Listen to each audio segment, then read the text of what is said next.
সাংস্কৃতিক তথা শৈক্ষিক নগৰী যোৰহাট চহৰত নতুনকৈ সংযোজন ঘটিল দো ডেকৰ নামেৰে এখনি লোভনীয় খাদ্য সম্ভাৰৰ এখনি সম্পূৰ্ণ স্বাস্থ্যসন্মত বেকাৰী কাম কেফে। দো ডেকৰ কেফেটেৰিয়াত আপোনালোকে যোৰহাটতে থাকি ল'ব পাৰিব Italy, Israel, Switzerland, South Africa, Peru, USA আদি ঠাইৰ কেক, পেষ্ট্ৰি, কুকিজ আদি লোভনীয় খাদ্য সম্ভাৰৰ। যিকোনো পাৰ্টিৰ বাবে অৰ্ডাৰ কৰিব পাৰিব এইসমূহ লোভনীয় খাদ্য সম্ভাৰ। গতিকে আজিয়ে আহক সপৰিয়ালে দো ডেকৰ বেকাৰী কাম কেফেলৈ আৰু জুতি লওক সুস্বাদু স্বাস্থ্যসন্মত খাদ্য সম্ভাৰৰ। আমাৰ ঠিকনা দো ডেকৰ সঞ্জীৱনী নাৰ্ছিং হোমৰ কাষত AT ৰোড, যোৰহাট।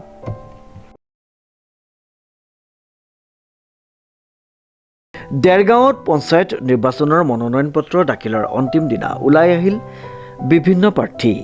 উল্লেখযোগ্য যে ভাৰতবৰ্ষৰ বিভিন্ন ৰাজ্যৰ লগতে অসমত অনুষ্ঠিত হ'বলগীয়া পঞ্চায়ত নিৰ্বাচন তথা ভাৰত গণতন্ত্ৰৰ ক্ষমতাৰ বিকেন্দ্ৰীকৰণৰ ফলস্বৰূপে গ্ৰাম্য অঞ্চলৰ শাসনৰ কাৰণে তৃণমূল চৰকাৰ গঠন উদ্দেশ্যে গত 11 এপ্ৰিল তাৰিখে মনোনয়ন পত্ৰ দাখিলৰ শেষৰ দিনা গোলাঘাট জিলাৰ দেৰগাঁও সমজিলা আয়ুক্ত কাৰ্যালয়ত বিভিন্ন দলৰ বিভিন্ন প্ৰাৰ্থীৰ লগত নিৰ্দলীয় প্ৰাৰ্থীসকলে মনোনয়ন পত্ৰ দাখিল কৰে।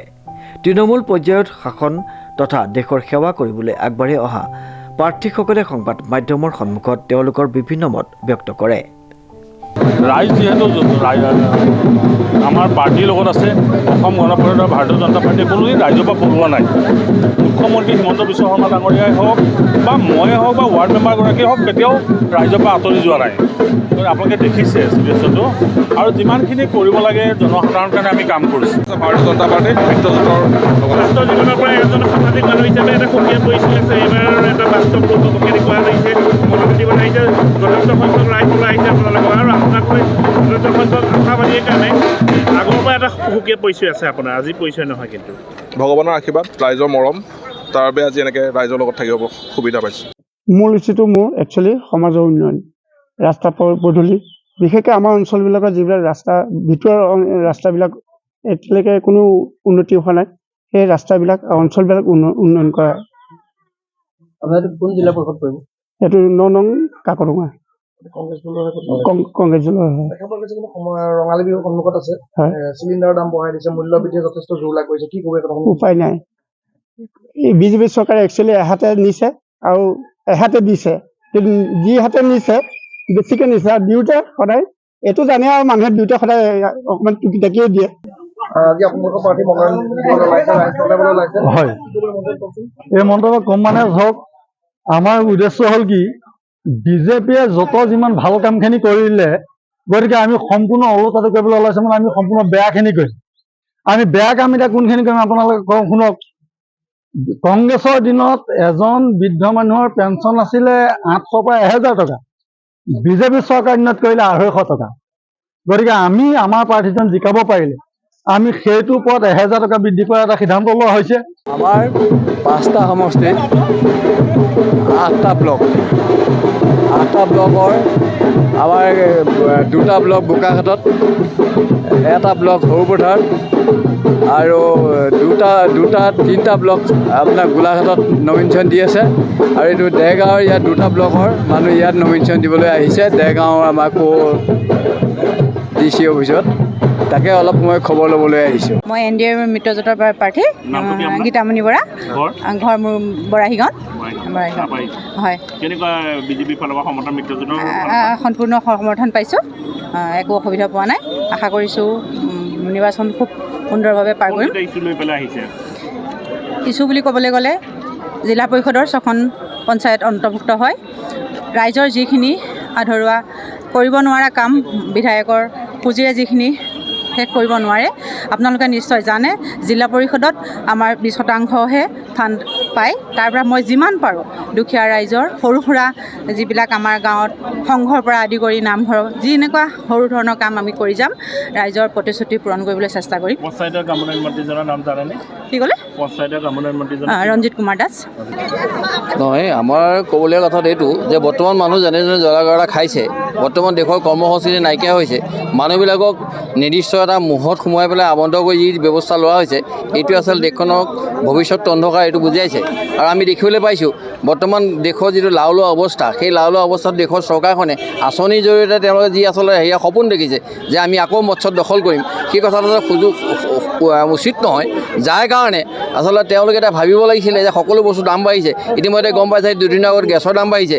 আৰু এই ধৰণৰ বিভিন্ন ধৰণৰ আচলতে আঁচনিবিলাকে মানুহক যেনেধৰণে আচলতে লোভ দিছে যে ভাবিছে এইটোৱে আচল কথা, কিন্তু এটা কথা মানুহে গম পোৱা নাই যে এই কথাবিলাকৰ সকলোৱে অন্ত আছে।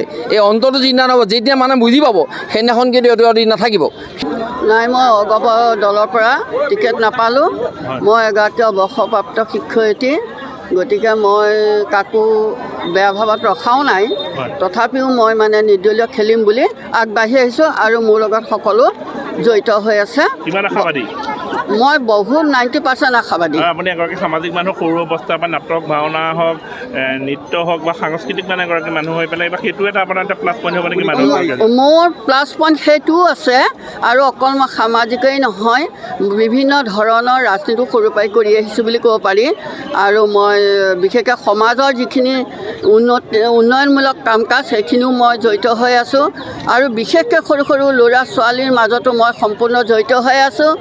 আৰু আমাৰ মানে যিখিনি কৰিবলগীয়া কাম সমাজত, সকলো কাম কৰিম বুলি মই বৰ্তমান ওলাই আহিছোঁ। আৰু মই সকলো বৰ্তমান কাম কৰিম বুলি ওলাই আহিছোঁ বুলি আপোনালোকক কথা দিছোঁ।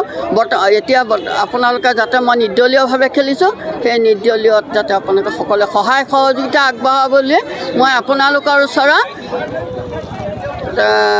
মানে কৰজোৰে অনুৰোধ কৰিছোঁ। মোৰ নামটো ৰিজুমণি বৰুৱা। কেনেকুৱা আশা কৰিব পাৰি আৰু কি ক'ব এই সম্পৰ্কে? দেৰগাঁও বিধানসভা সমষ্টিত আজি বিজেপি AGP NDA হিচাপে খেলা আমাৰ 22টা আঞ্চলিক পঞ্চায়তৰ সদস্যসকলৰ প্ৰাৰ্থী দিয়া হৈছে। বিজেপি দলে দিছে 11টা আঞ্চলিক পঞ্চায়তৰ সদস্য আৰু আমি 11টা আঞ্চলিক পঞ্চায়তৰ সদস্য অসম গণ পৰিষদ দলে দিছোঁ। আৰু জিলা পৰিষদৰ সমষ্টিত বিজেপি 3টা এৰি দিয়া হৈছে, তেখেতসকলক প্ৰাৰ্থী দিছে NDA প্ৰাৰ্থী হিচাপে। আৰু আমাৰ এটাত দিয়া হৈছে প্ৰাৰ্থী। গতিকে বিজেপি AGPয়ে যুটীয়াভাৱে দেৰগাঁও বিধানসভা সমষ্টিত খেলা হৈছে। 22খন আঞ্চলিক পঞ্চায়তৰ সদস্য 22গৰাকী দখল কৰাৰ উপৰিও 4টা জিলা পৰিষদৰ সদস্য আমাৰ 2টা দলৰ প্ৰাৰ্থীসকল জয়ী হ'ব। নমস্কাৰ, মোৰ নাম প্ৰিয়া কোঁৱৰ। মই 10 নং আঠগাঁৱৰ পৰা ZPCৰ কাৰণে মোৰ নমিনেশ্যন আজি প্ৰদান কৰি আহিছোঁ, আজি 11 তাৰিখ এপ্ৰিলৰ। আৰু সোধক।